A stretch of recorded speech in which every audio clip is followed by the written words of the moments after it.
Well, there's two main things. One was you had this explosion of population in Los Angeles area during and after the war. And so you had all these people who were there to work in the defense industry, who stayed to work in the aerospace industry, who needed a place to live. And there wasn't adequate housing, there wasn't any housing. The city was at that point, you know, an old kind of beat-up southwestern town, and they just didn't have any housing. What housing there was so restricted. These developers had created these suburban enclaves expressly for middle-class and upper-class white people. And a lot of these workers, factory workers, were black and poor white Southerners coming out of the South where the farm systems had failed and there wasn't going to be any farming, and they sure weren't going back there. Then you have all these GIs that come back. Well, they weren't going back there either. They don't want to go to Peoria. They don't want to go to Tulsa, Oklahoma. What the hell would they do there? So because of employment, because of a job market that was like just, you know, exponential, they could see this. It must have been pretty obvious, I guess. They were going to stay here. They liked it here. So then along come these developers, and this has been a sort of a gradual process of residential and business development, sort of gradual through the 20s and 30s, as far as I can tell by looking at photographs. Then all of a sudden you find these guys going out and acquiring all of this farmland because L.A. and area was surrounded by farmland, you know, the usual thing, bean fields and whatever. Sure. All right, so they buy up the farmland for nothing. In fact, some of it was Japanese owned, and you know what happened there. Then they were eligible for federal subsidy. This is one of Fritz Burns' tricks. He discovered that if you said, I am creating housing for GIs, I want federal money to help me do it. So he then builds for profit. It's a maximum profit.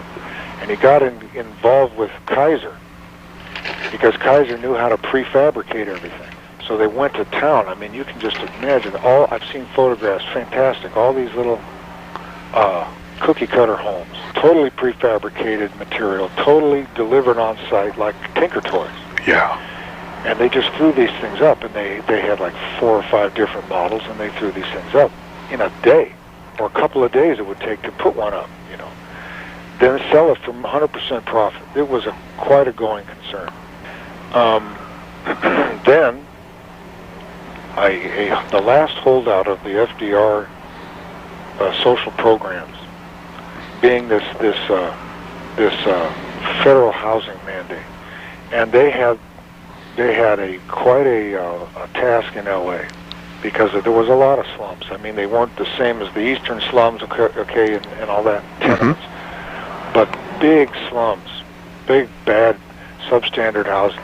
And so they gave this guy Frank Wilkinson the office, and this is your work, and you will do this. And he had a relationship with this Father O'Dwyer, and they went around. O'Dwyer knew, because poor people are Catholic, and he knew where all the slums were. Right. So he took Frank on a tour, and they would go around and say, you see this one, you see that one? A lot of it being Mexican. There was the Aliso Flats, there was the Ramona Gardens, and all of these poor neighborhoods, old neighborhoods, of course, and rundown. Chavez being another one. So he, you know, in exercising his mandate, I mean, he goes and he prepared these things, and he got the architects, and there was Neutra and others doing good work, I might say. This Channel Islands housing project, something quite beautiful, but not in a typical way. A lot of them turned out to be fairly brutal. Well, he got them going, and he got this work going, and he got the money going, and he got as far as in Chavez Ravine, going house to house with the plans to show the people, the families, and that was about 1,000 families up there, you know, what it was they were planning, right. What it was they wanted. They wanted to quit claim, they wanted eminent domain, the city did, build the projects, give the families $5,000 a family, relocate, bring them back as very low-end renters. or even rent per as needed, as you're able. Now, as soon as this was proclaimed, the private sector, pretty much led by old Fritz, saw that they had a perfect, this fit into the popular, notion of creeping socialism very easily. And they got J. Edgar to back them up, and they got Chief Parker to back them up, and they went along with this thing, and they organized all of these sort of false front civic, in other words, homeowners for America, apartment owners for America, and they had done all the groundwork. The LA Times and had done all the groundwork. The Zoot Suit episode being of cornerstone on the beginning of targeting these people as suspicious, un-American, crime-ridden, and all that. And certainly not the kind of people you wanted living next door to you. You don't want these Pachuco guys up, these gangsters next door to you, or anywhere. And this has been well laid. The groundwork's well laid. So they went in there and they just simply said, and of course some of these families came down to City Hall. They busted in, interrupting the city council. So it was easy to get the Chief Parker to come in there and manhandle these people and roust them out. Bad Americans, communist-inspired, all of this stuff. Then they have very, limited media coverage in those days. There wasn't much, and so they could control that. And it was hugely successful, and they scuttled and destroyed the public housing all over town, not just Chavez Ravine. They wanted it off. They wanted the money, and they wanted to do it. And the city government of Fletcher Bull which had gone from a fairly progressive administration during the 30s. By the end of the war, the guy was fighting a rearguard action, and they were after him. He was, he was regarded as a Democrat and a New Dealer, and they'd like to get him out of there and put their people in. They did. And public housing was the way they did it. And Frank Wilkinson in particular, because as head of public housing, he was the most vulnerable and the most susceptible to this red baiting, So man, they just covered it. It was a slam dunk.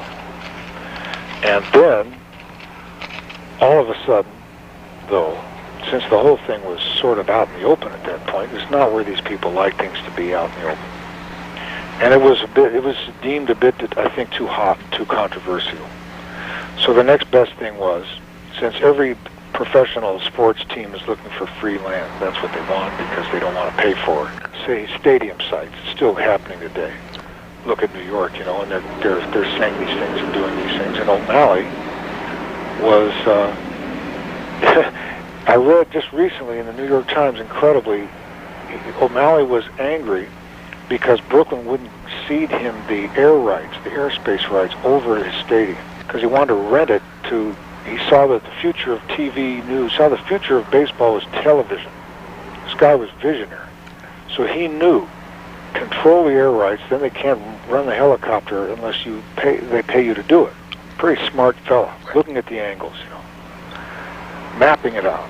Another one of these visionaries, him and Fritz Burns, all these guys, they had figured out how they were going to take control. So he goes to the city council, well, I'll come out, just give me this property and I'll be right there. They don't have any allegiance to Brooklyn, screw Brooklyn. In other words, screw people. We are about manipulating the market and building the market here for our product, Got the people, the baseball fans, this business of the fans, it's a joke, It's a stupid joke, too. It's a chump play if there ever was one. So out he comes. It's like some sort of the second coming out here. I've seen the footage. And everybody's just laying down for this guy, and everybody was just rolling over for this guy. Except there is some footage of somebody who comes to serve him with a subpoena brought as a class action, by residents in absentia.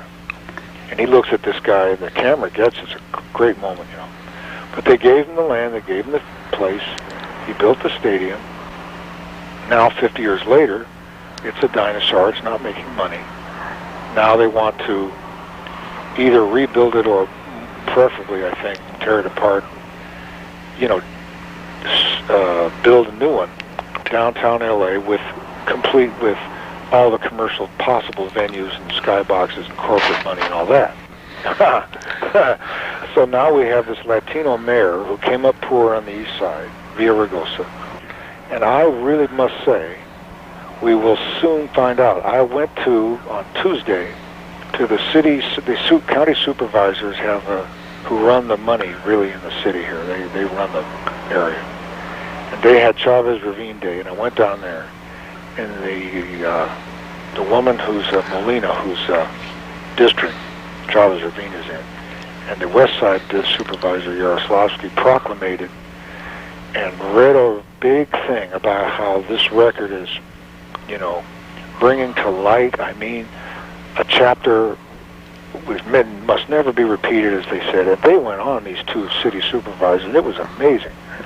We must remember that a city is people, and where they live is important, and we don't want to see this happen again. I couldn't believe it.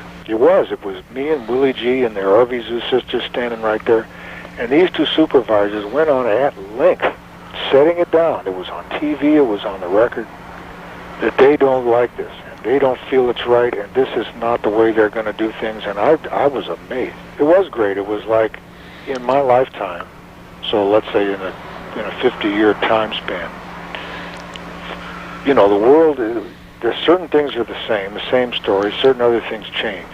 What Villaraigosa is going to do about this stadium thing is going to have a lot to do with how he's going to run his administration. This city is, what is LA anymore anyways? It's ungovernable, I think. God almighty, what a job. But the background is great. Also, I feel that, it's a simple way to show that 50 years ago, the security state was born, the paranoid state was born, super patriotism was invented, and and governing by fear was invented. Not invented, of course, but perfected almost in a modern sense. And 50 years later, what we have now is total takeover by fear and through ignorance, and then the final dismantling, because those Republicans, they wanted to get back into power. They've been out of the power all through the Depression. They wanted back in. They took control, and they want money and they want control. Well, now they have it. Screw the little guy. You think Chavez Ravine is a sad story. It was a neighborhood you had been taken away. Well, now it's a whole damn country you thought you had that's been taken away. And I didn't start out to make this record, for that reason, but you can certainly see that it's true. Politically speaking, in terms of the life of American life anyway, I think that it's a chapter in the book anyway.